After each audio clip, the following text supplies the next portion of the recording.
48 deputados do PT votaram a favor das saidinhas. 48. Pense nisso. Não é necessário explicar em detalhes o que são as saidinhas, né?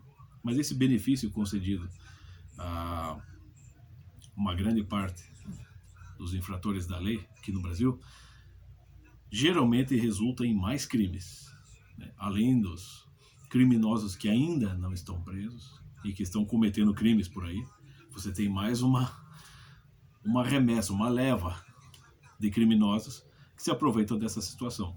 Eu estava assistindo aquele programa lá, o Operação de Risco, e um criminoso provocou ao furtar um automóvel. Ele foi detectado e perseguido pela polícia.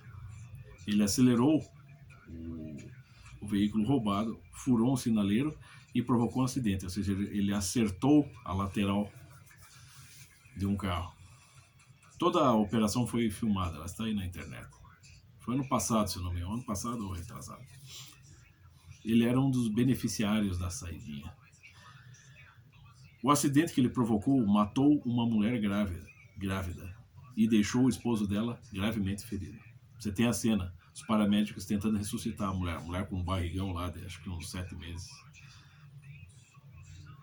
Aí o policial revoltado abriu a caçamba do camburão, puxou a cabeça daquele vagabundo para fora e, né, forçou ele a olhar aquela cena trágica que ele causou. Ele é o autor, ele foi o autor daquela cena trágica. Ele falou: olha o que você fez. E sabe qual que era a resposta daquele palhaço, daquele vagabundo, daquele criminoso? É assim: não, senhor, eu não fiz nada, senhor. É só assim. O tempo todo. Assim, eu fico pensando assim, como é que muitas vezes um jornalista tem o descaramento ainda, né? Um jornalista, ou qualquer débil mental, filho da puta, que represente os direitos humanos oficialmente ou não, seja capaz ainda de acreditar que esse cara, ele é alguma vítima do quê, meu? Ele causou vítimas. Ele infringe todas as leis possíveis e disso resulta o óbito de pessoas que não são criminosas e ele que é a vítima. Por que ele entrou no mundo do crime? Porque ele quis. Entrar no mundo do crime é uma escolha. Ninguém obriga ninguém a cometer assaltos, a cometer assassinatos, a cometer tráfico de drogas, abusos de todos os tipos. Porém, o que eu sou contra, nesse caso das saidinhas, eu sou contra as saidinhas indiscriminadas. Essa coisa de, libera geral porque é igualdade para todos. Não. Como já foi muito bem explicado por muita gente, né, os ideais de, né, liberdade, igualdade e fraternidade, eles são autocontraditórios. Se você tem liberdade, você não pode ter igualdade. Se você tem igualdade, você não pode ter liberdade. Se você tem que ter igualdade para todo mundo, então todo mundo vive no mesmo tipo de casa, tem o mesmo tipo de emprego, todo mundo é condicionado a viver um mesmo tipo de vida. A igualdade só existe, de fato, num nível mediano ou muito abaixo da média. E a liberdade, bom, é assim, pense no que é o mérito. Você tem lá um cara que se esforçou, né, por passar num concurso. Estudou, ficou aí 2, 3 anos estudando para o concurso, ele passa. Ele é aprovado, vamos dizer assim, né? E um cara que não estudou, obviamente não é aprovado. O cara que passou todo esse período, né, de preparação, né, simplesmente assim, abstendo-se de preparar-se. Ou seja, ele simplesmente, né, vamos dizer assim, fez qualquer outra coisa, menos preparar-se para um concurso. Por que ele deveria ter o mesmo mérito que aquele que se preparou? É a mesma coisa dentro da cadeia. Existem muitos homens lá que deixaram de ser, já não são mais criminosos, estão lá pagando pelo que fizeram, mas já não são mais criminosos. E quando recebem esse indulto temporário aí, a saidinha, eles de fato cumprem todas as diretrizes, todas as normas. Esses é que merecem. Porque esses estão tentando, de fato, refazer a vida deles. Esses têm um mérito. Agora esse tipo de saidão indiscriminado, ele desmerece aqueles presos que estão tentando melhorar. aqueles que entraram para o mundo do crime, mas que estão agora se regenerando, vamos dizer assim, sem a ajuda de ninguém, estão se regenerando por si, não precisa de ressocializar. Será que precisa de uma instituição ou instituições, ONGs, direitos humanos para ressocializar? Não. A ressocialização, como muita gente sábia já fala, e como é próprio de um senso comum verdadeiro, sim, o querer melhorar depende da decisão da pessoa, em primeiro lugar. Uma vez aquela juíza lá, Ludmila Lins Grillo, ela falou isso, que ela lida com muitos menores infratores, e ela falou que eles são exigentes. Chegava lá, eu quero isso, eu quero mais aquilo, porque não sei o que, senão eu vou voltar a cometer crime. Ela dizia assim, ó, cala a boca aí.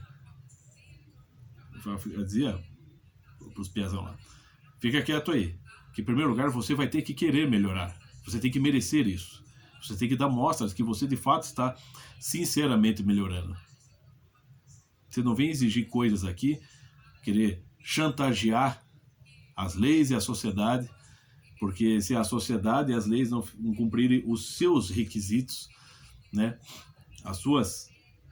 os seus caprichos, então você vai voltar a tornar-se um criminoso e a prejudicar as pessoas, né, prejudicar, enfim, tudo o mais que faz parte da sociedade. Então é claro que, sim, tem muita gente ali que já não é criminosa, está na cadeia, mas que não é mais criminosa, está apenas pagando pelo que fez e que, assim que sair, estará livre daquilo para sempre. Esses é que merecem o indulto. E não um bando de vagabundos que, né, assim que são liberados, já imediatamente vão cometer crimes. Isso, aqui no Brasil, como é que pode? Você tem tantas autoridades, juízes, advogados, promotores, você tem esse bando de filhos da puta que são os ministros do STF. Como é que eles podem, muitas vezes, apoiar isso, essa saidinha indiscriminada? Porque isso diz respeito até com os próprios presidiários que estão de fato melhorando, que não querem voltar a cometer crimes. Isso é um desrespeito já a eles, que dirá a sociedade, as pessoas, né? Então, por que o criminoso, aquele que de fato não quer melhorar, aquele que de fato está disposto a sempre cometer crimes e que não apresenta qualquer sinal de remorso ou de força de vontade para fazer o que é correto, por que esse tem que ter um tratamento especial aqui nesse país? Né? Lá nos Estados Unidos, uma moça lá, uma jovenzinha infratora das leis, né, numa audiência pública, começou a debochar da cara do juiz, o juiz mandou prendê-la, né, estendeu por mais um tempo a sentença dela, né, de prisão, e ainda mandou interromper a sessão e mandou prender ela. Daqui um mês a gente conversa quando você estiver mais calminha. É assim que tem que ser. Com vagabundo é assim que tem que ser. Eu vivi numa favela, gente. Muita gente viveu. A gente vê. Cara, vagabundo estão lá, eles querem ser vagabundo. Eu vi gente largando emprego para se tornar traficante, assaltante. Eu vi isso. Eu não sou tão burro, não sou tão ingênuo que não perceba que, sim, o entrar para o mundo do crime é um problema de caráter, de escolha. Nunca é um problema de vitimismo. Nunca é uma vítima da sociedade que está lá apontando a arma na cara dos outros. Nunca. Tá? O cara que está metendo a arma na cara de um cidadão desarmado que está indo trabalhar, ele nunca é uma vítima. Ele está fazendo aquilo porque ele acredita que talvez aquilo seja o caminho mais fácil. Você tira o que é dos outros, ele acha que isso é o caminho mais fácil, e no fim não é. Isso vai, vamos dizer assim, ou vai levá-lo para a punição ou para a morte. É o caminho mais fácil? Não, isso é coisa de gente estúpida. E o cara que quer seguir na estupidez deve ser punido.